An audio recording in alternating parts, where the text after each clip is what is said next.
Muy buenas tardes a todos, bienvenidos a nuestra séptima conferencia del segundo ciclo de conferencias americanas que hemos estado haciendo este año. Han estado muy concurridas, han estado de una calidad absolutamente suprema y hoy creo que también estará así, teniendo en cuenta la categoría y la calidad de nuestro expositor, Edgardo Mondolfi Budar. Antes de presentar formalmente a Edgardo y darle la palabra, quiero recordar a un escritor americano, un ensayista y novelista de los Estados Unidos, en 2015 hasta los 90 años, llamado James Salter. Los ensayos de Salter tienen una cualidad magnífica porque se pasea, digamos, por todo el universo literario con una propiedad indiscutible. Y uno de los cuentos que relata Salter en sus ensayos fue que una vez estaba reunido con un grupo de amigos, escritores, y quedaron en hacer una reunión especial en la cual iban a hablar de cuál sería la mejor novela de los Estados Unidos. Eso sí, advirtió Salter, no se vale usar Moby Dick de Herman Melville. En alguna oportunidad, en un foro que hubo aquí, un escritor colombiano de cuyo nombre no quiero acordarme, él y yo tuvimos una pequeña discusión después de su presentación, y él me preguntó a mí cuál era la mejor y la más grande novela venezolana, y yo le contesté, es decir, con la sala llena, que ojalá eso nunca ocurriera, que nunca existiera una gran novela o una novela referencial venezolana, porque sencillamente el universo literario estaba lleno de cosas magníficas, cosas buenas, cosas difíciles, cosas desde luego deleznables. Pero obviamente cuando uno analiza el caso de Moby Dick, y obviamente Melville no se restringe a Moby Dick, pero es una especie de gran sol que lo ilumina, es decir, sin querer, porque está también uno de los grandes libros de Moby Dick, que es Barclay, el escribiente, que es una de las cosas más extraordinarias que se puedan leer. Pero lo cierto es que hay novelas de novelas, y Moby Dick definitivamente está en el universo estelar de las grandes novelas. Harold Bloom la considera entre las lecturas canónicas de los Estados Unidos, y creo que es una novela que además tiene muchísimas interpretaciones. Es decir, esta es una novela que da para todo. Esta es una novela que se puede interpretar desde el punto de vista épico, esta es una novela que se puede interpretar desde el punto de vista fundacional del alma humana enfrentada al peligro, es decir, una novela que tiene, es decir, una especie de influencia en el Nuevo Testamento evidente, y es también una novela que la han interpretado desde el punto de vista de la literatura gay, como que hay para todos los gustos, absolutamente.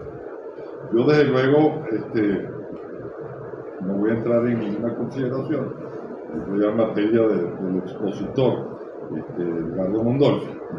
Yo siempre invito a los lectores a leer Moby Dick, porque no es una lectura fácil, es probablemente una lectura que coincide con eso que también Harold Bloom ha dicho respecto a las grandes obras literarias como una angustia conquistada. Si no quieren leer Moby Dick, bueno, pueden ver la película de 1956 de John Huston, que es una gran película, protagonizada nada menos que por Gregory Peck, dirigida por John Huston, y cuyo guión lo escribieron nada menos y nada más que Ray Bradbury y John Huston, y que además tiene la actuación indiscutible, maravillosa, es decir, en la primera parte de la película de Orson Welles. Bueno, presentemos a nuestro conferencista de hoy. A mí siempre me ha caído mal la frase en toda conferencia y todo foro, cuando la gente dice, no, es que fulano está, no necesita presentación. ¿Cómo que no necesita presentación? Claro que necesita presentación, porque hay que precisamente exacerbar las cosas buenas que hacen las personas que nosotros invitamos acá. Y Edgardo Mondolfi para nosotros es absolutamente un honor tenerlo acá, porque es un intelectual a tiempo Y es muy difícil en este país descompuesto y desvencijado tener gente que pueda ejercer lo intelectual a tiempo completo. Edgardo, es decir, es licenciado en letras, es doctor en historia, es profesor, ha sido profesor durante muchísimos años, es un autor prolijo, es decir, que no solo ha culebreado dentro de la historia, sino también, es decir, dentro de la literatura, y por eso es que, es decir, lo invitamos a estas cosas, porque confiarle a Edgardo una exposición sobre Melville es absolutamente satisfactorio, y sabemos que lo va a hacer también como si enfrentara, no sé, una exposición sobre López Contreras, que por cierto su último libro se llama La encrucijada peligrosa, y es precisamente sobre el tiempo de López Contreras y Medina, cuya lectura es más que recomendable, y les pido a ustedes que puedan hacerlo a la brevedad posible. Bueno, yo voy a dejar en el uso de la palabra a Edgardo Mondolfi y les doy las gracias a todos ustedes por haber venido esta tarde.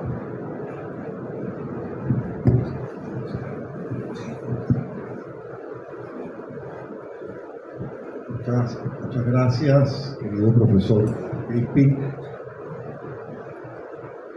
sobre todo por ese derroche de elogios merecidos acerca de mi dedicación a tiempo exclusivo a las labores intelectuales en medio de un país magullado y atropellado.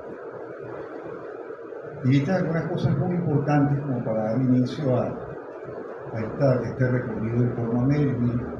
Quizás yo redunde en algunas de esas apreciaciones que hiciste en algún momento. En todo caso, buenas tardes, agradecido por la presencia de todos ustedes, agradecido por esta invitación, especialmente al profesor Crispin, esta invitación al segundo ciclo de escritores norteamericanos. Si bien durante el primer ciclo,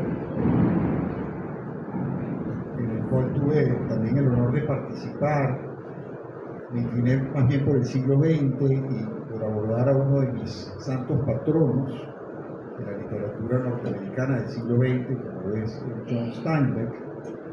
Esta vez decidí decantarme más bien por el siglo XIX estadounidense y dedicarme a compartir con ustedes un rato en torno a otro de mis dioses tutelares, que es Herman Melville.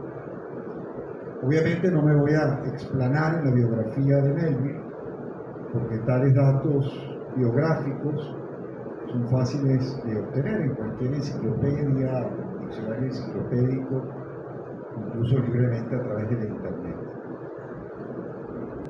Pero debo comenzar de antemano con unas breves advertencias o algunas cosas que de entrada expliquen que Melville haya terminado convirtiéndose en plena mitad del siglo XIX estadounidense en un escritor marinero o en un marinero escritor. Sea como fuere, Melville representa definitivamente lo más emblemático de la literatura norteamericana del siglo XIX, al punto de vérsele equiparado en cualquier antología con Edgar Allan Poe, con Mark Twain, con Ralph Waldo Emerson, con Walt Whitman, o equiparable incluso a Nathaniel Hawthorne. Por cierto que Hawthorne fue, además de estricto contemporáneo suyo, un autor muy cercano en lo personal a Melville, y quien influyó además profundamente en la composición de su obra capital, Moby Dick, y a quien además Melville le dedicara la novela. Además, la calidad de los intercambios que mantuvieron Melville y Hawthorne lo atestigua la correspondencia cruzada entre los dos y que aún se conserva.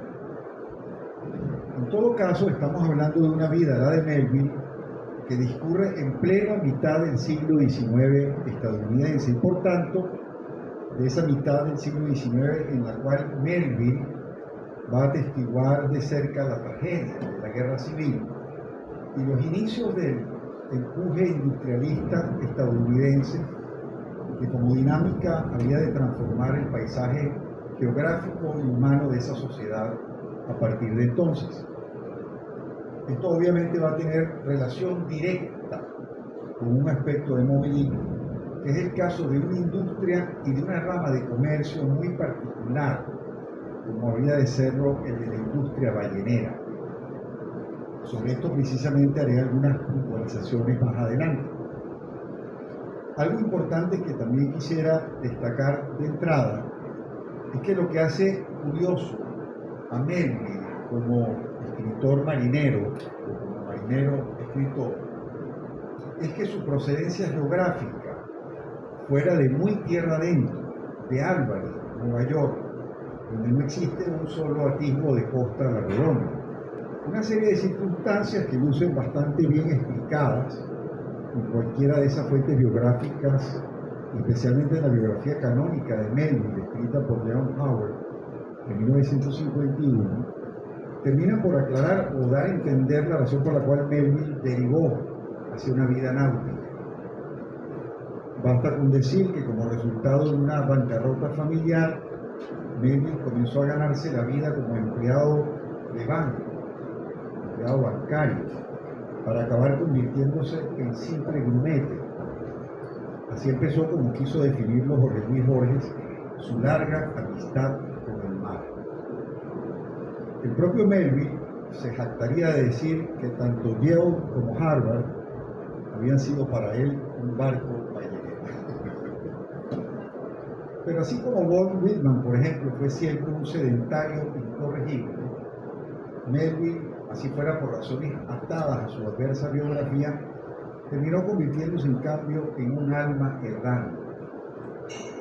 Entre otras desmesuras de su vida, cabría apuntar que luego de desertar de una nave ballenera que navegaba por el Pacífico en 1841, justo el mismo año en que aquí en Venezuela José Antonio Páez felicitaba a los venezolanos por el establecimiento del crédito exterior, gracias al arreglo de la deuda con los tenedores de bonos británicos, Melville fue capturado por caníbales y convivió algún tiempo con ellos en las Islas Marquesas. En todo caso, no se lo devoraron. Pero luego de concluir sus experiencias marineras, Melville pretendió transformarse en un profesional de la escritura, es decir, no en un simple escritor ocasional de crónicas viajeras. En pocas palabras, quiso hacer de la literatura un oficio permanente. Esto es lo que explica que dentro de un repertorio bastante abundante de obras narrativas, precisamente porque quiso consagrarse Melville a ser un escritor profesional, la mayor parte de tales obras estén hechas de agua salada y que algunas de ellas discurren incluso en parajes exóticos, algo que era muy del gusto de la lectura de la época. Hablo de novelas como Mardi, Typee, Homo, Redburn o White Jacket, las cuales probablemente no sean muy leídas al día de hoy, pese al éxito monetario que le produjeron a Melville en su propia época. Melville es autor además, si fuera cosa de ir rescatando lo más perdurable de su obra, de 3 formidables cuentos, 2 de ellos hechos también de agua salada. El primero es Billy Budd Marinero, el cual por cierto le sirvió de inspiración a Benjamin Britten para escribir una ópera de igual título en el siglo XX. Y el segundo es el estremecedor y casi fantasmagórico relato sobre un motín de esclavos que lleva por nombre Benito Sereno. El tercero, en cambio, y ya algo al respecto dijo Caro, es un cuento que discurre más bien en tierra firme y que lleva por título Bartleby el Escribiente. Se trata de un cuento muy anticipado para su época, tanto que hay quienes estiman que Bartleby prefigura en cierto modo el ambiente psicológico que destilan las obras de Kafka. A tal punto llegó a ser valorada su modernidad, que Bartleby fue elogiado ampliamente por los surrealistas franceses en los años 30 Y no menos fue elogiado un tanto después por el propio Jorge Luis Borges, quien llegó a considerarlo como uno de los grandes cuentos de la literatura norteamericana. Inclusive, y por qué no decirlo, Bartleby, el escribiente, llegó a verse elogiado también en el patio criollo por los autores del experimentalismo venezolano y por los grupos literarios llamados Sardio y El Techo de la Ballena durante los años 60. Pero Melville es para mí Moby Dick, novela que llegó a verse publicada por primera vez en 1851, luego de sus primeros 4 libros. Leo o releo capítulos sueltos de esta extraordinaria novela con la misma devoción y familiaridad que tengo con la obra, como pueda tenerla un predicador de esos que andan deambulando con su Biblia bajo el brazo por la plaza Brión de Chacaíto, o aquí enfrente de Camilo y Moby Dick es, para decirlo de otro modo, mi Biblia personal. En todo caso, es una obra que para mí recurre con frecuencia, y para la oportunidad de esta conferencia me di a la tarea de recorrer nuevamente al detalle sus 500 y tantas páginas. Sin embargo, Moby Dick afronta 2 problemas respecto a su comprensión, respecto a su aceptación y con respecto al hecho de que haya alguien más que yo afanado en volver a esa novela. El primero es haberse visto catalogada lisa y llanamente como una novela de aventuras, por quienes tradicionalmente han manejado ese tipo de literatura juvenil en las editoriales. Difícilmente haya alguien que pueda calificar a La montaña mágica de Thomas Mann o a Ulises de James Joyce como de novelas de aventura. Pero lo que es, por ejemplo, Los Tres Mosqueteros, o El Conde de Montecristo, o La Flecha Negra, o Ivanhoe, o inclusive Moby Dick, han quedado de alguna manera condenadas a ser vistas como parte de una literatura de tipo juvenil.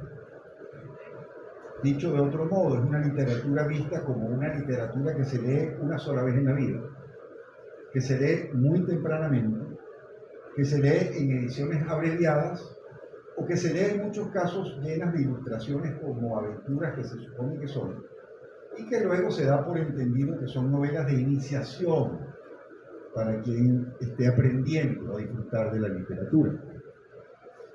Hasta la propia Enciclopedia Británica, en su edición de 1912, le hizo el flaco servicio de calificarla exactamente así, o sea, como una novela de aventuras, a Moby Dick.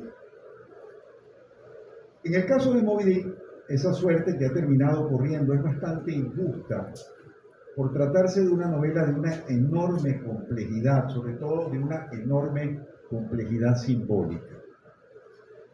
A todo ello habría que agregar la popularización, en el mejor sentido del término, para quienes, como lo mencionó ya Carl, nos tocó verla versionada en la película dirigida por John Huston, junto a las formidables actuaciones de Gregory Peck y de Orson Welles. Es esa inolvidable versión a la que se refirió Carl de 1956, que hasta donde yo sepa no ha sido objeto de algún revival, como se ha ocurrido en cambio con otros muchos clásicos de la literatura llevados al cine antes y de nuevo ahora. Esta es pues la primera condena, la de verla como una novela que se da por entendido que existe, que se da por entendido que se leyó alguna vez publicada por la editorial Sopena o por la editorial Juventud, o en todo caso sin que muchos tengan la curiosidad de volver a asomarse a lo que de hacerlo advertirían rápidamente que se trata en realidad de una novela hecha de contenidos muy gruesos, inclusive enigmáticos. La segunda tragedia es lo que supuso para el propio Melville creer que esa era su gran novela, y que de hecho lo era.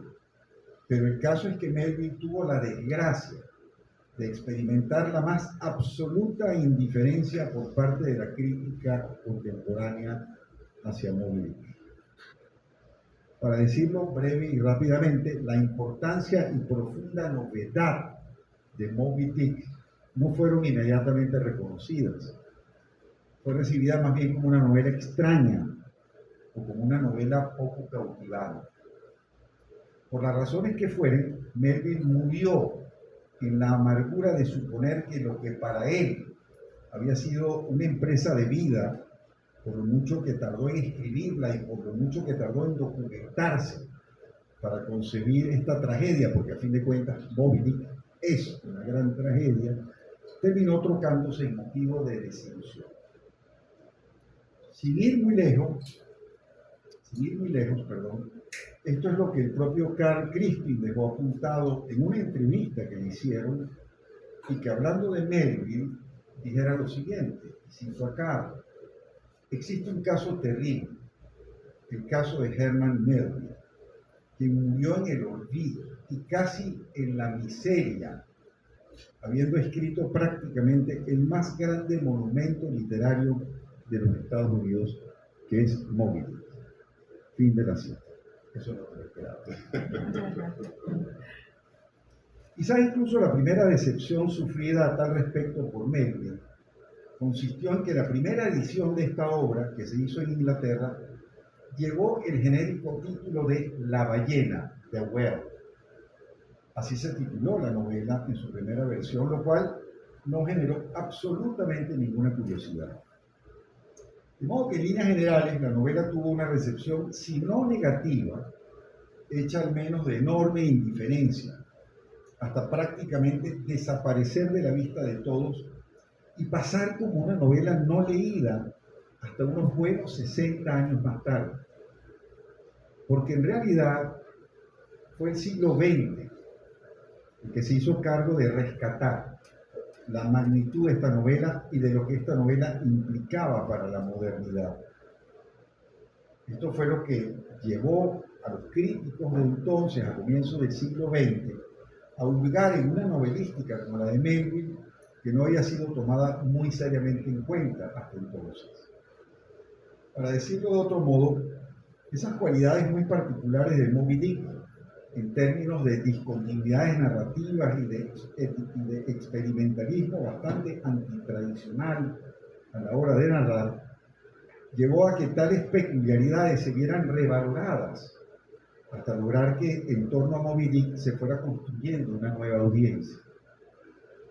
Además, Moby Dick terminaría viéndose rescatada por profesionales del oficio, como fue el caso del novelista William Faulkner, quien siempre se preció de ser un importante lector de esta novela.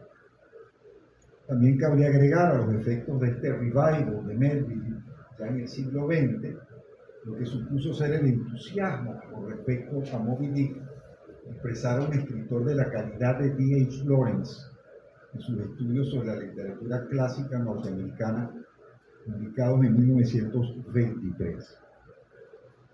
Insisto en que por más que Moby Dick terminara convirtiéndose en uno de los textos estándares o clásicos de la educación media norteamericana, algo que seguramente le habría causado asombro al propio Melville, o aún más que se convirtiera, como he dicho, en una literatura que se supone concebida solamente para jóvenes lectores, fue solo, en realidad, a partir del siglo XX, cuando Moby Dick se vio definitivamente incorporado al canon literario estadounidense. Pero también se ha visto incorporada al folclore norteamericano. Lo digo en el sentido de que puede ser que incluso haya gente que sin nunca, jamás haberle puesto la mano encima a una edición de Moby Dick, algo sabe acerca de esta historia del capitán Ahab y de su maníaca persecución de una gran ballena blanca como metáfora de lo que significa la búsqueda obsesiva de un fin irracional. Supongo que esta es una novela, como lo ha dicho también Carlos, que admite tantas lecturas como lo presupone su propia naturaleza poliédrica y multiforme. Tanto así que podría fácilmente dársele una lectura desde una perspectiva bíblica o desde una perspectiva ecológica, en torno al relativismo cultural, o una lectura existencialista o lo que fuere, es decir, según el gusto de cada quien. En todo caso, es una novela que por su complejidad milita contra cualquier intento de interpretación unívoca. Además, coincido a este respecto con lo dicho por el escritor mexicano Carlos Fuentes al hablar de Moby Dick. Hoy para nosotros, y estoy citando a Fuentes, Moby Dick tiene una pluralidad de significados que no fueron o serán idénticos a los que hombres pasados o futuros habrán visto o verán en esta novela. De allí su modernidad radical, remata diciendo Fuentes. Lo que les propongo entonces es que me permitan privilegiar 3 ángulos que me gustaría compartir con ustedes durante el rato que nos resta.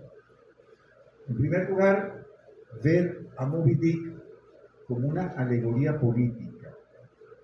En segundo lugar, verla como expresión de una épica moderna.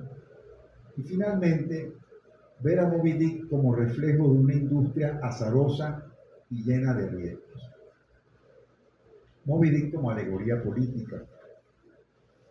Hasta el momento en que arranca la expedición en el puerto ballenero de Nantucket, en Nueva Inglaterra, y según lo va contando el narrador de la novela, un joven marinero llamado Ishmael, todo parece indicar que se trataba de una expedición ballenera común y corriente.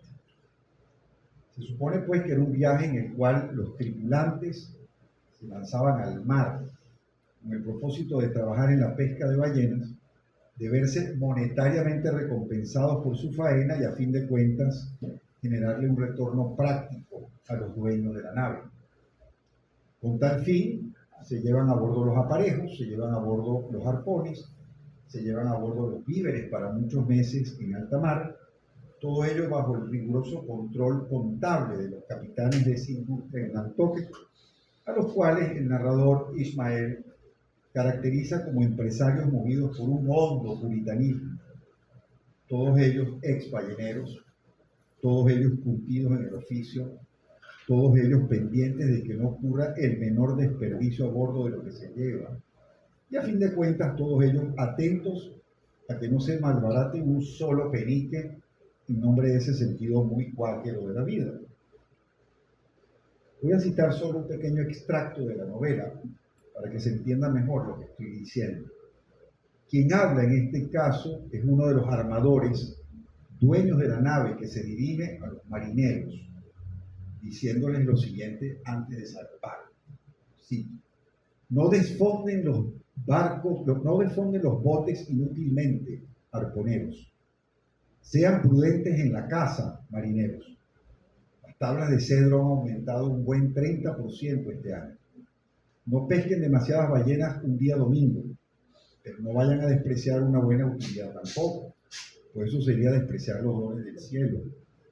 Y si tocan en las islas, tengan cuidado de no fornicar. Fin de la cita. Esta es justamente la visión cuáquera, puritana, que el narrador nos invita a tener en cuenta cuando se da la partida de la nave. Hablamos pues de una expedición que dentro de la economía ballenera, y es importante subrayarlo, se movía como una empresa accionaria a nivel de muchas de esas comunidades del litoral de Nueva Inglaterra. Para decirlo en otras palabras, se trataba de aparejar una nave, y así lo va describiendo el narrador, sobre la base de las contribuciones que desde viudas de marineros hasta viejos capitanes habían hecho destinando para ello parte de sus ahorros de toda una vida y por tanto esperando un pingüe y promisor retorno de parte de ese rentable negocio cuya suerte estaba ligada a que esas expediciones regresaran cargadas del preciado aceite de ballena. Hasta ese punto, insisto, se trataba de una expedición sin sobresaltos y que debía arrancar con la mayor normalidad, con todos esos minuciosos detalles, además de muy seductores, que acabo de mencionar, de cómo iba armándose la nave y de cómo iba enrolándose la tripulación. La única excepción sería que el viaje comenzara de pronto a cargarse de premoniciones. Tales presentimientos empiezan a registrarse en el propio puerto, según lo da a entender el narrador Ishmael, Es decir, este joven a quien ya he mencionado y quien realmente no ofrece jamás la más mínima descripción de sí mismo, sino que actúa como la voz que va llevando la historia hasta el punto de la tragedia final. El caso es que tales presentimientos o malos augurios, que de algún modo van preparando el clima de la intriga, recuerdan a su manera a las brujas del Macbeth de Shakespeare, o la aparición en algunas otras tragedias del propio Shakespeare de la figura de un oráculo, como en el caso de esa otra tragedia shakespeariana que es Julio César, y en la cual un viejo romano desaliñado intercepta a César en pleno camino para preanunciarle su asesinato, mientras César, va en camino al foro. En el caso que comento, el mal presentimiento viene dado, en cambio, por la presencia en el muelle de Nantucket de un viejo marinero, también desaliñado, que le pregunta a Ismael, que está a punto de embarcarse, si alguna vez había visto al capitán Ahab, que justamente tenía a su mando esa expedición. Ismael responde diciendo que apenas, vagamente, estaba al tanto de quién era el que estaba llamado a pilotear esa nave llamada el Pequod. Ese va a ser precisamente el gran núcleo de la tragedia, la presencia a bordo del Pequod del capitán Ahab. Ahab va a comandar el Pequod no con el propósito de honrar ese contrato de traer de vuelta la nave a puerto cargada de aceite, sino para librar una venganza personal en alta mar. El propósito de Ahab no es salir en procura de cualquier ballena para exprimirle el aceite, y ni siquiera en este caso salir en persecución del primer cachalote, llamado Spermaceti dentro de la clasificación zoológica cetácea, que era a fin de cuentas la especie más codiciada, porque tenía la capacidad de proveer aceite en cantidades inmensas, como no era capaz de hacerlo ninguna otra especie de ballena. Lo cierto es que en el caso de Ahab se trata de ir en contra de un cachalote en particular. Su caso es el de salir a librar una venganza contra un cachalote que podía estar navegando en cualquier confín del mundo, desde el mar de Japón hasta el estuario del Río de la Plata, desde el Cabo de Buena Esperanza hasta los terrenos donde solían acampar las ballenas en el Océano Pacífico. Ese afán de venganza que lleva a que el Pequod prácticamente le dé una vuelta completa al globo terráqueo en procura de cazar a esa ballena, contribuye de algún modo a acentuar la absurdidad de esta persecución.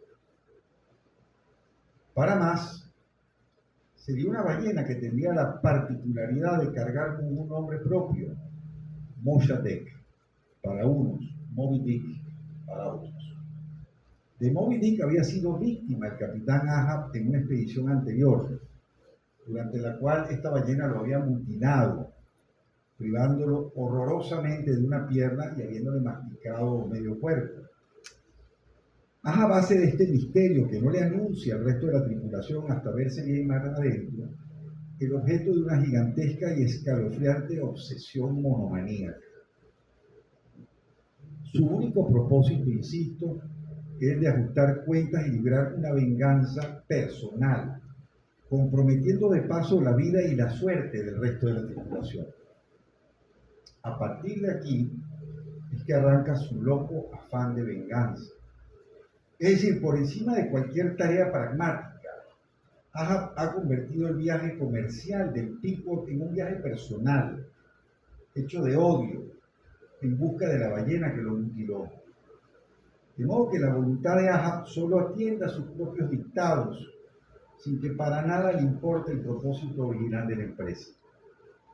Se trataba además de ir al acecho de una ballena blanca, lo cual dentro de todo el aparataje simbólico que reviste la novela, eso de la blancura comporta una serie de resonancias, desde su carácter albino hasta lo que pudiera representar la blancura como un no color desde el punto de vista más abstracto y filosófico. Hablamos del poder inescrutable de la blancura. El solo hecho de que Moby Dick fuese una ballena blanca hace que no sepamos si en términos cósmicos Eso la convertía en un agente apocalíptico o en un agente divino. En todo caso, Ahab, sus deseos de venganza y la persecución insensata de esa ballena es lo que acaba convirtiéndose en el tema principal de la novela.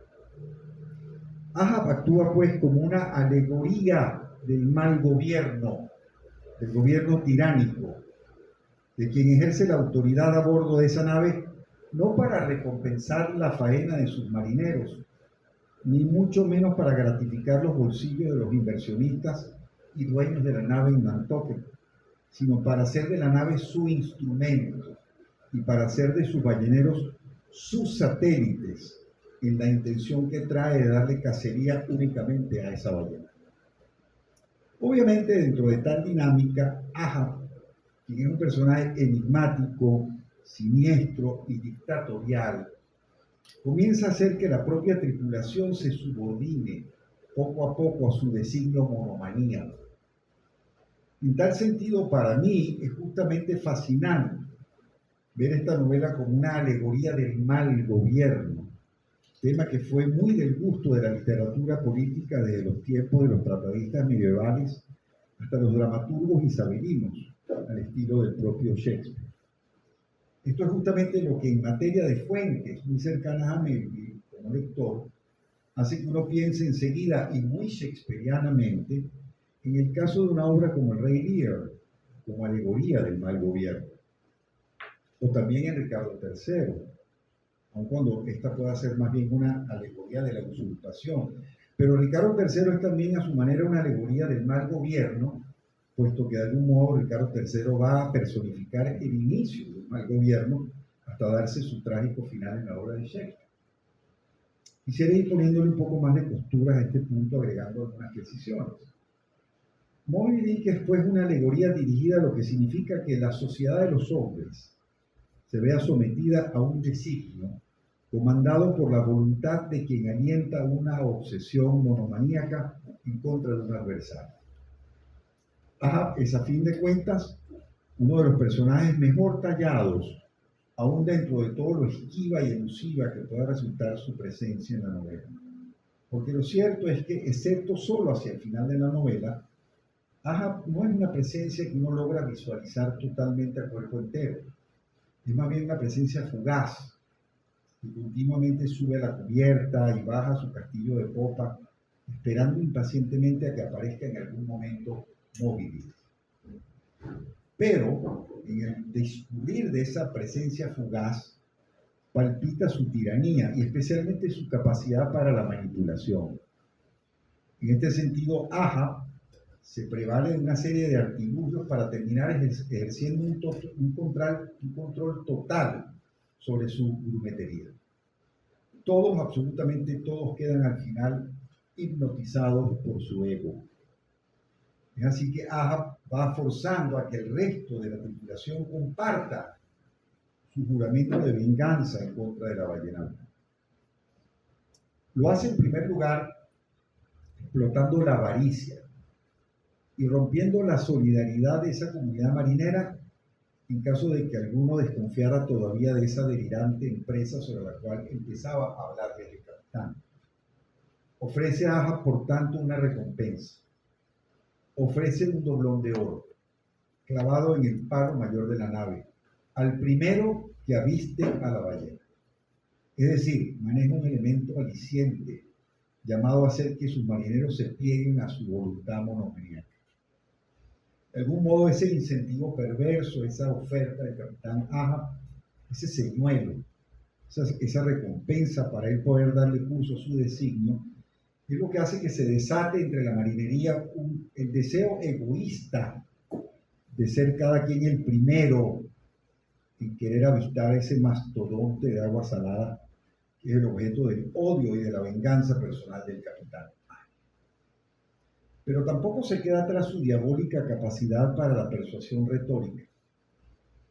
Cada vez que le habla a su marinería, Ahab les comunica un sentimiento místico y casi salvaje, que se les va metiendo en la piel.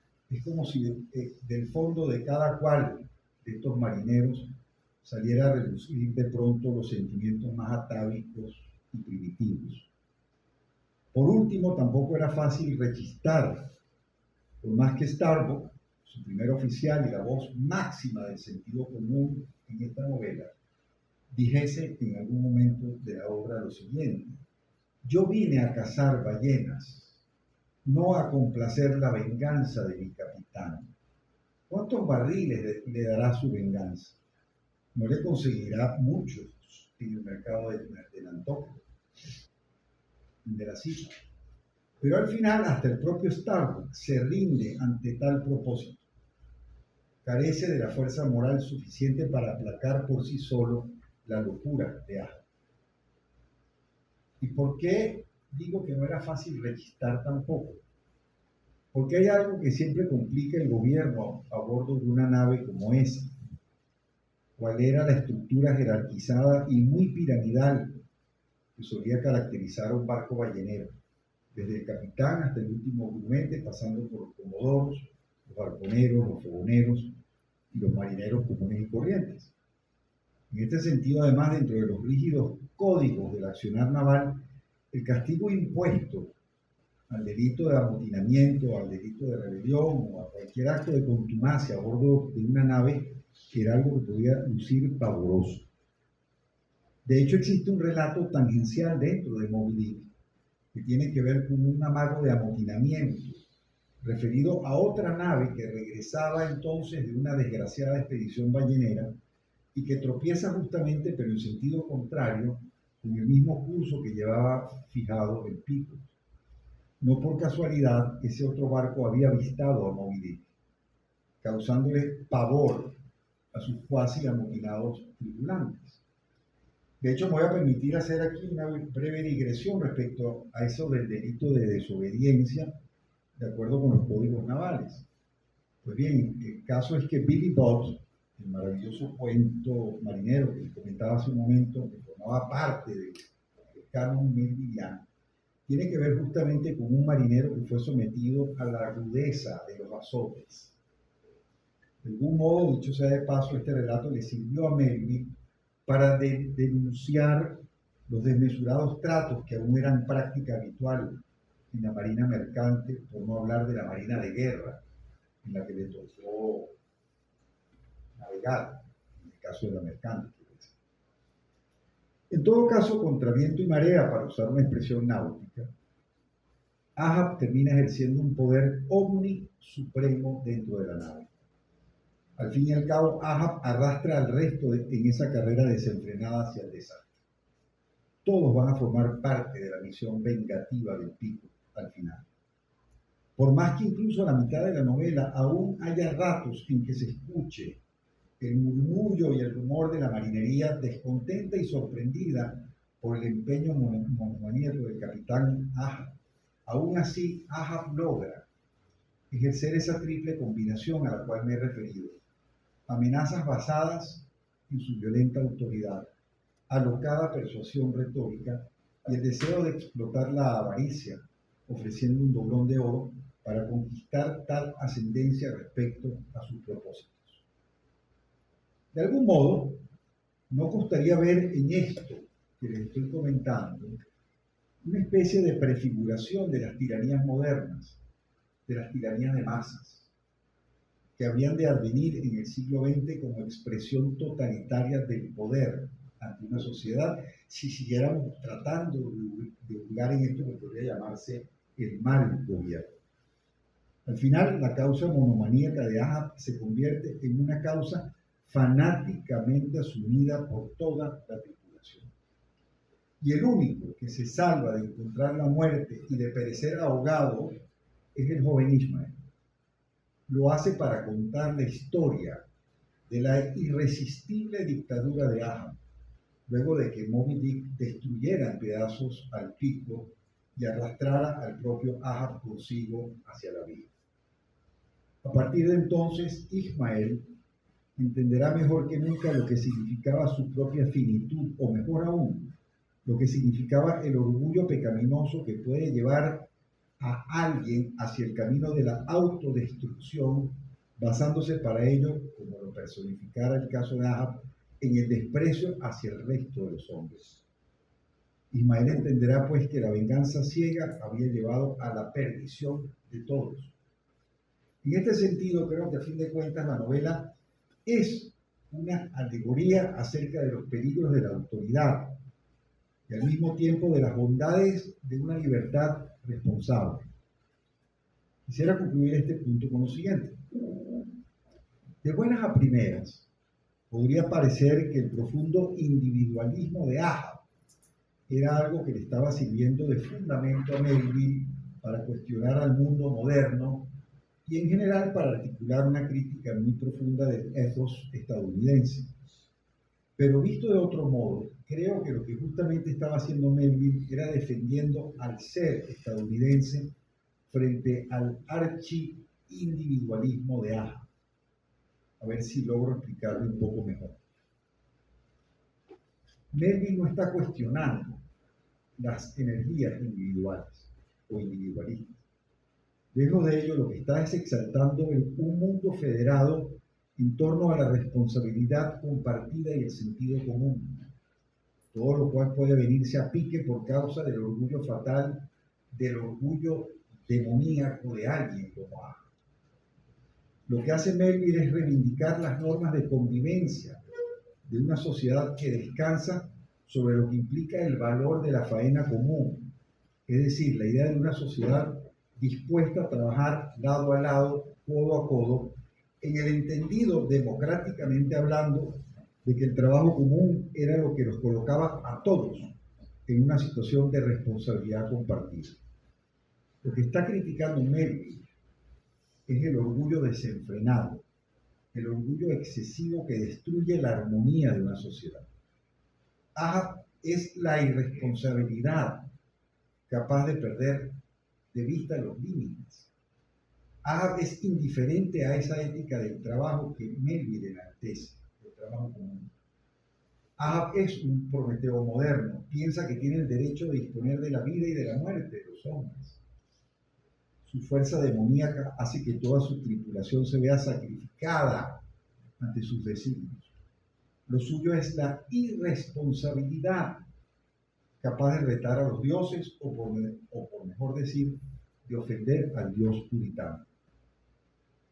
Como buscador de venganza, Ahab no es un simple capitán cuáquero de Nantucket que se sienta responsable de su misión y de la vida de los suyos.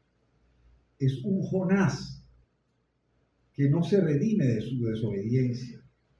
A diferencia de lo que enseña la parábola bíblica en el Antiguo Testamento, Ahab es un Jonás que simplemente desaparece para siempre dentro del vientre de la ballena. Pero en términos terrenales, insisto en subrayar que la actitud ilímite de Ahab frente al resto de la sociedad puede interpretarse como una traición al ethos estadounidense. Si Melville es la voz que habla a través de Ismael, lo suyo es a fin de cuentas la confesión de una creencia firme en torno a la dignidad del trabajo, pero también en torno a lo que para él mismo parecía ser la originalidad que caracterizara a la democracia estadounidense, lo cual me lleva de seguidas al próximo punto. Moby Dick como expresión de una épica moderna. Si un tema es pues ver a Moby Dick como alegoría del mal gobierno, otro tema fascinante para mí es ver a esta novela como expresión de una épica moderna. Voy a tratar de explicarme en ese sentido en relación a lo que significaba la propia musculatura que iba adquiriendo los Estados Unidos como sociedad en expansión y hecha sobre la base de la absorción de enormes levas de inmigrantes.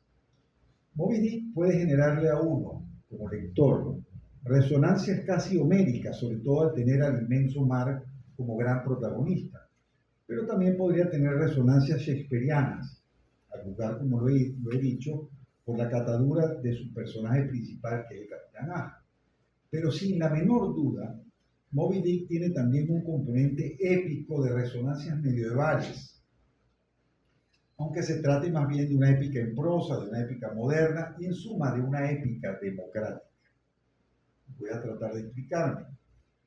De buenas a primeras, ese mundo marinero se ve conformado por quienes, por el oficio que ejercen, lucen como unos caballeros andantes, dispuestos a quebrar lanzas y desmontar al enemigo de su caballo.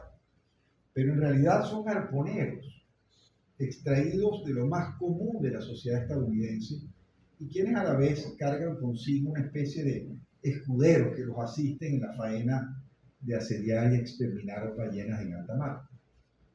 Entonces, de algún modo puede verse allí, en esa épica de resonancias medievales que es también Moby Dick, la presencia de lo que podría interpretarse como la configuración en términos societales de esa gran gesta estadounidense de la pujanza industrial, que tendría su correlato justamente a mediados de ese mismo siglo XIX en el empuje territorial hacia el oeste, protagonizado por figuras casi míticas como David Crockett. De modo que colonos en tierra firme y marineros yanquis en alta mar serán de algún modo expresión de esa misma visión económica, de esa misma pujanza. De allí que Melville esté escribiendo una prosa épica, pero una épica de tipo industrial y democrática, que además enaltece, aunque tal vez irónicamente en algunos casos, el dominio de la técnica sobre la naturaleza. A mejores arpones, mayor cantidad de aceite y de ballenas cazadas. Pero eso no es todo. A esos marineros el trabajo común, como lo he dicho, los coloca a todos ante una situación común. Es una industria de a bordo y quienes conforman esa industria están integrados en la novela por la más variada inmigración. Allí en Moby Dick hay balleneros y marineros de origen chileno, español, holandés, portugués, irlandés, e incluso indios americanos y hasta arponeros tahitianos. Me parece que Moby Dick, en ese sentido, es una especie de temprana expresión del melting pot llevado a la literatura. Y tal tema social es pues un motivo guía para entender las implicaciones democráticas que tiene esta obra. Moby Dick como reflejo de una industria. Por más curioso que suene decirlo, pero guardando estricta relación con su heterogeneidad como novela, Moby Dick tiene lo que podría llamarse un centro cetológico, en el sentido de que son innumerables los capítulos en los cuales el narrador, Ishmael, va describiendo minuciosamente los hábitos de las ballenas, la forma como respiran o la forma como se alimentan. Dicho sea de paso, probablemente se trate de los capítulos que el lector pueda con más frecuencia verse tentado a esquivar de todas las 500 y tantas páginas de Moby Dick. Pero hablando de manera estricta, esas interpolaciones sobre las ballenas y la vida de los balleneros guardan relación directa con algo acerca de lo cual quisiera hablarles como último tema. Me refiero a lo que, como aporte a la novela, llegase a significar el aceite de la ballena como un commodity importante en el contexto de la economía estadounidense en tiempos melvilianos. Porque a fin de cuentas otro tema importante en esta novela es justamente la economía ballenera. Porque dentro de ese carácter poliédrico que tiene Moby Dick, donde el narrador se explana además en detalle sobre cómo son los arpones, cómo son los rieles que se utilizan a bordo para desollar las ballenas, cómo se cocina la grasa a bordo para obtener el aceite, o cómo es que se descuelgan los botes al darse la cacería, la novela discurre en cierto modo sobre esa economía del aceite, entendiendo por ello lo que era un insumo principalísimo en muchas regiones de los Estados Unidos. Hablo del aceite como sinónimo de prosperidad. Comunidades enteras como New Bedford o la misma Nantucket llegaron a ser particularmente prósperas hasta desde el punto de vista de sus realizaciones arquitectónicas gracias a la rentabilidad suministrada por cada barril de aceite. El mercado ballenero tuvo a fin de cuentas sus altos y bajos, como todo aquello que se rige por las implacables leyes de la economía. Pero no perdamos de vista que se mantuvo firme como industria hasta que el carbón primero y el petróleo más tarde la fueron desplazando como fuente de energía. De modo que la depredación cetácea debe haber sido inmensa, hasta rayar en un delito ecológico. Al menos entre 1815 y 1860, y tengamos en cuenta que Melville nació en 1819, la industria ballenera describió su mejor época, algo que coincidió con el aumento del tonelaje de las naves y por supuesto con un mejoramiento en las técnicas y pericias propias de la cacería y con la mayor longitud de los viajes también. En esto de la economía ballenera me voy a permitir intercalar una breve referencia venezolana que es bastante próxima a los tiempos del propio Melville. Hablo de lo que en medio de esa emulación a la prosperidad estadounidense y a las nuevas industrias del norte, significó que el periodista Pedro José Rojas, actuando como consejero de José Antonio Páez, invitara a que esos pujantes capitales se vieran invertidos en la pesca de ballenas en las costas venezolanas. Así al menos figura expresado en un artículo suyo publicado en el diario El Manzanares de Cumaná en 1843. Pero aparte de referirnos de este modo a un precursor del combustible fósil como lo era la esperma de la ballena, hablamos también de lo que significaba la complejidad y lo afanoso que resultaba ser semejante empresa, aparte de los riesgos y peligros personales que entrañaba para la propia marinería. Esto incluía la posibilidad de que los retornos económicos no fueran tales, dependiendo de las temporadas, dependiendo de las manadas o dependiendo de las condiciones de cada navegación. Sea como fuere, podían ser retornos muy magros o por el contrario muy promisorios. De modo que se trataba en realidad de una empresa comercial verdaderamente azarosa. Y esto me permite hablar justamente de una de las fuentes documentales más importantes o notables que tuvo la novela en el sentido de lo que sería ver a Moby Dick, para llamarlo de la forma en que lo hiciera el novelista argentino Tomás Eloy Martínez, como una ficción verdadera. Hablando pues del origen de Moby Dick, llama la atención que se trate de una novela que se surte de fuentes literarias numerosísimas, incluyendo a Shakespeare y Cervantes, ambos de los cuales fueron al fin y al cabo autores de cabecera del propio Melville. Y aquí me voy a permitir hacer un rápido y curioso inciso. De hecho, aún se conserva una copia anotada del Quijote, en la cual puede verse una secuencia de subrayados y de contraseñas hechas a lápiz por el propio Melville. Ese ejemplar personal del Quijote puede verse aún entre el resto de libros y manuscritos del propio Melville que están bajo la custodia de la Universidad de Harvard, incluyendo ejemplares incunables de sus novelas. En todo caso, la referencia o el inciso que hago no es gratuito, puesto que el Quijote tuvo un impacto real sobre las propias concepciones de Melville acerca de la literatura y particularmente del género novelístico. Sin embargo, como llevaba comentado, más allá de Shakespeare o de Cervantes, Moby Dick es también una novela que termina nutriéndose de fuentes más bien inverosímiles, tal como lo da a entender una multitud de citas sobre cetología que se van extendiendo desde los tratadistas de la ballena desde el punto de vista zoológico-morfológico, es decir, a cargo de los principales naturalistas como Cuvier o Linneo, hasta la propia Biblia, si tenemos en cuenta cómo funciona en Moby Dick la parábola de Jonás y de la ballena.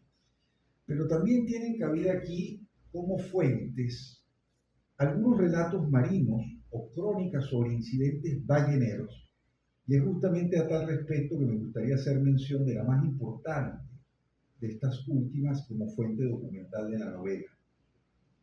En el caso de estas fuentes principalísimas, me refiero a la obra escrita por un capitán oriundo de la propia Nantucket, llamado Owen Chase, quien en 1820, justo cuando Bolívar estaba por estos lados firmando el Tratado de Regularización de la Guerra con Pablo Morillo, fue víctima de la feroz embestida por parte de un cachalote en las aguas del Pacífico. Esto hizo que la nave de Chase, llamada la Essex, se fuera directamente a pique. El resultado fue la crónica de las aventuras de su naufragio, que prácticamente hizo que pocos de los tripulantes del Essex llegaran a salvo o con vida a tierra firme peruana, y no sin que antes tuvieran que practicar la antropofagia, echando suerte entre ellos, es decir, incluyendo en prácticas canibalísticas, prácticas condenadas, dicho sea de paso, por la cosmovisión judeocristiana. En todo caso, la crónica testimonial de Owen Chase se convirtió rápidamente en un auténtico escándalo una vez que llegó a la imprenta.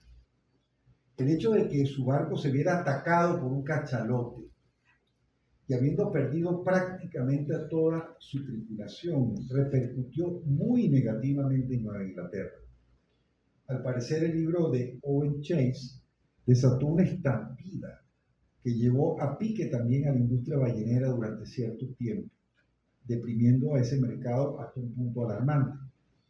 Se trató de un escándalo en tanto que magnificó los riesgos de tales aventuras y los riesgos que ello implicaba para los propios accionistas y hasta para los aseguradores de esas naves balleneras. La publicación de las memorias de Chase fue en todo caso un tema muy polémico en Nueva Inglaterra.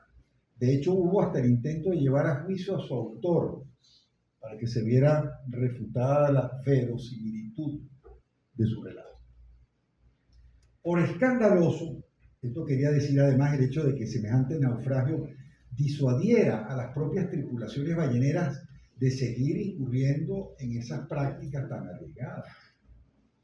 Pensar solo que una ballena fuera capaz de embestir y partir en dos una nave es lo que llevó a Melville a desenterrar esa crónica de Owen Chase unos 20 y tantos años después de haber sido publicada y olvidada ya, para afincarse en ella como la fuente más efectiva que tuvo a su alcance a la hora de proponerse documentar la tragedia de Moby Dick.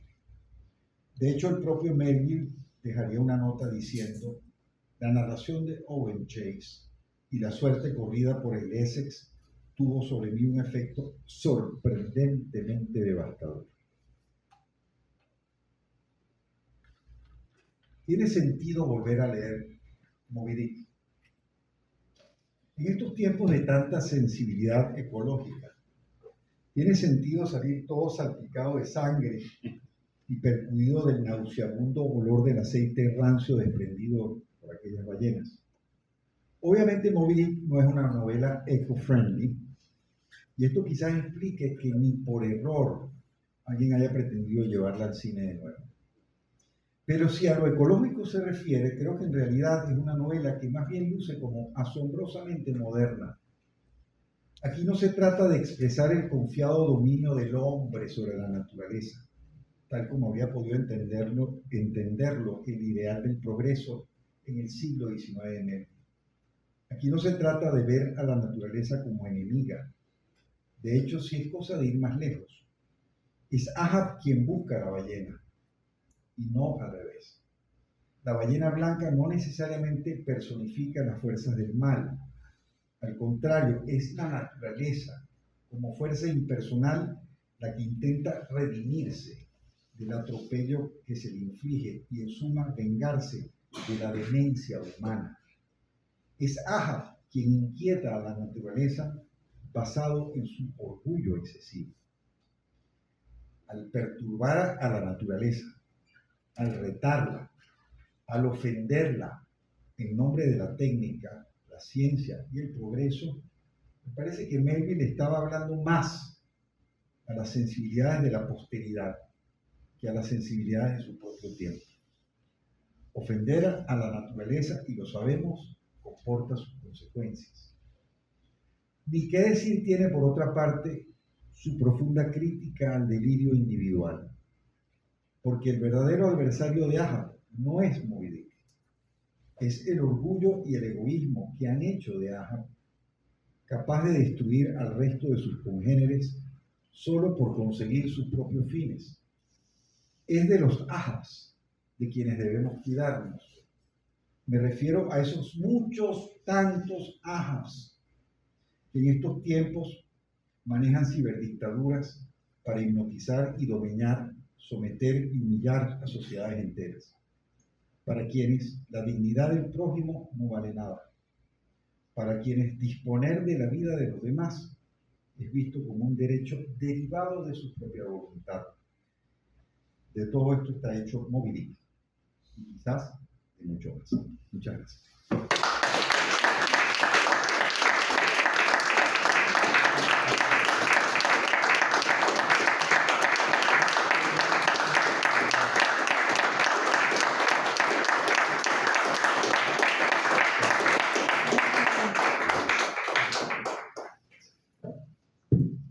Bueno, la verdad es que esto ha estado extraordinario, maravilloso, completísimo. Es decir, desde el naufragio del Essex hasta comparar al capitán Ahab con Jonás. Es un poco lo que advierte, es decir, en esta especie de misa, es decir, preliminar del Nantucket, el padre Mapplethorpe, que representa justamente Orson Welles en la película. La buena noticia de esto es que lo tenemos grabado en la red, en la cuenta de YouTube, y además que también lo vamos a publicar, es decir, en un libro que recoja precisamente esta magnífica, extraordinaria conferencia de hoy. Muchísimas gracias, Edgardo, porque nos has deleitado absolutamente en un viaje nuevamente por el Atlántico, el Pacífico y las interioridades y las complejidades del alma humana representadas por el capitán A y su irracional búsqueda.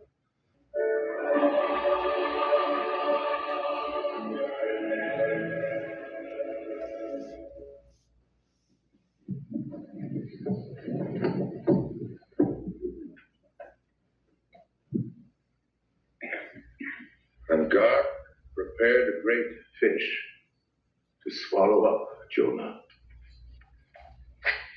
Shipmates, the sin of Jonah was in his disobedience of the command of God. He found it a hard command.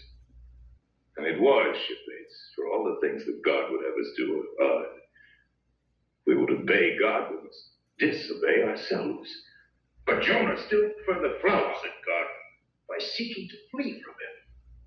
Jonah thinks that a ship made by men will carry him into countries where God does not reign.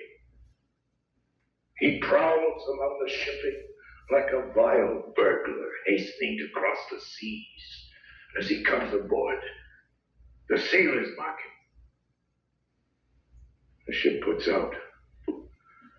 But soon the sea rebels. It will not bear the wicked burden. A dreadful storm comes up. The ship is like to break. The boatswain calls all hands to lighten the boxes, bales, and jars are clattering overboard. The wind is shrieking. The men are yelling. And wretched Jonah cries out to him to cast him overboard. For he knew that for his sake this great tempest was upon him. Now behold Jonah, taken up as an anchor and dropped into the sea, into the dreadful jaws awaiting him. And the great whale shoots through all his ivory teeth like so many white bolts upon his prison. And Jonah cries unto the Lord out of the fish's belly. But observe his prayer, shipmates. He doesn't weep a wail. He feels his punishment is just. He leaves deliverance to God. And even out of the belly of hell, grounded upon the ocean's utmost bones, God heard him when he cried. And God spake unto the whale, and from the shuddering cold and blackness of the deep, the whale breached into the sun and vomited out Jonah upon the dry land. And Jonah, bruised, beaten, his ears like two seashells, still multitudinously murmuring of the ocean. Jonah did the Almighty's bidding. And what was that, shipmates? To preach the truth in the face of falsehood. No, shipmates, woe to him who seeks to pour oil on the troubled waters when God has brewed him into a gale.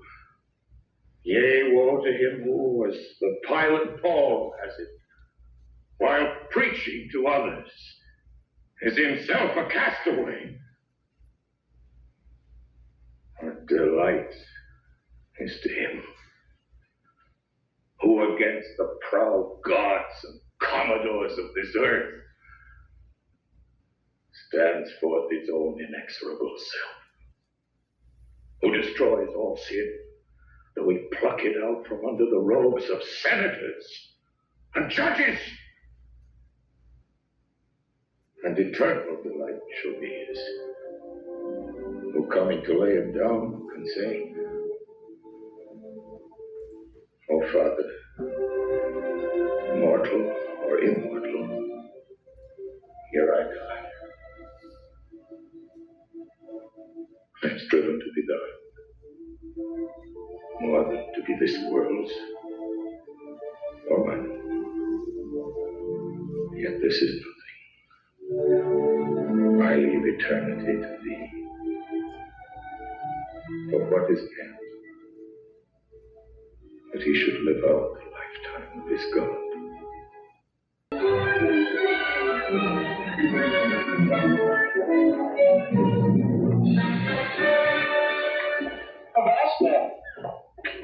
You're going aboard, shipmate? Have you signed it to the Pequod, I say? Is there anything down of finding away your souls? What? Perhaps you haven't got any. Have you met old Ahab, have you? What are you jabbering about, shipmate? Did they tell you how his mother birthed him, turned from him, gave his evil name, and died? Did they tell you how God's lightning struck down and branded him? Did they tell you how he spat the holy goblet in the church of Valparaiso? And did they tell you what happened his last voyage? I know all about him being crippled by a whale. All about it, eh? You sure you do? Sure. They tell you how the whale marked him inside as well as out. They tell you the mischief would work on his soul. And no, I don't think they did. How could they? Who knows? Not many, I guess. Ah, you can't fool us. It's the easiest thing in the world for a man to look like he's got a great secret in him. I have, lad, I have. But see, one day, you'll smell land where there be no land. And on that day, Ahab will go to his grave, but he'll rise again within the hour. He will rise and beckon. Then all save one shall follow. Morning. May the heavens bless you. Hey, you. What's your name? Elijah. My name is Elijah.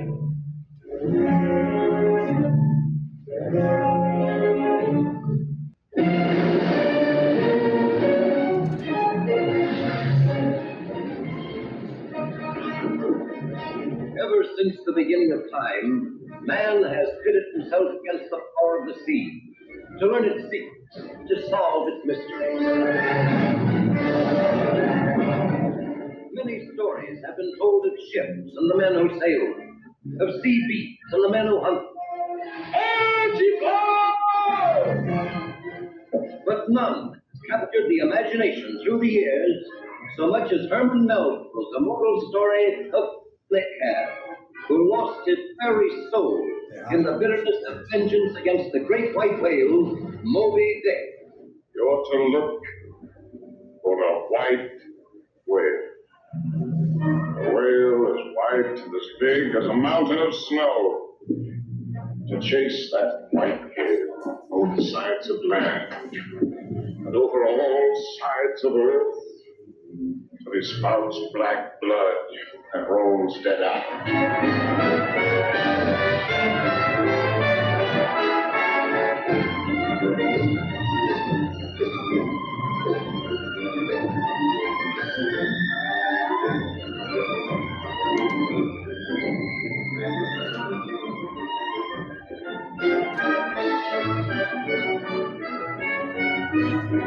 Today, think what they're doing. I bet they think. Set the mainsail! No. Mr. Starbuck, you opposing me, if so, I'll have you know that there's one God that is Lord over the earth and one captain over the Pequod. A whale can stave in the ribs of the biggest ships, swallow whole crews, pick its teeth with the oars. Mind, lad, if God ever wanted to be a fish, he'd be a whale. Believe that, he'd be a whale. Oh, did you see him, man?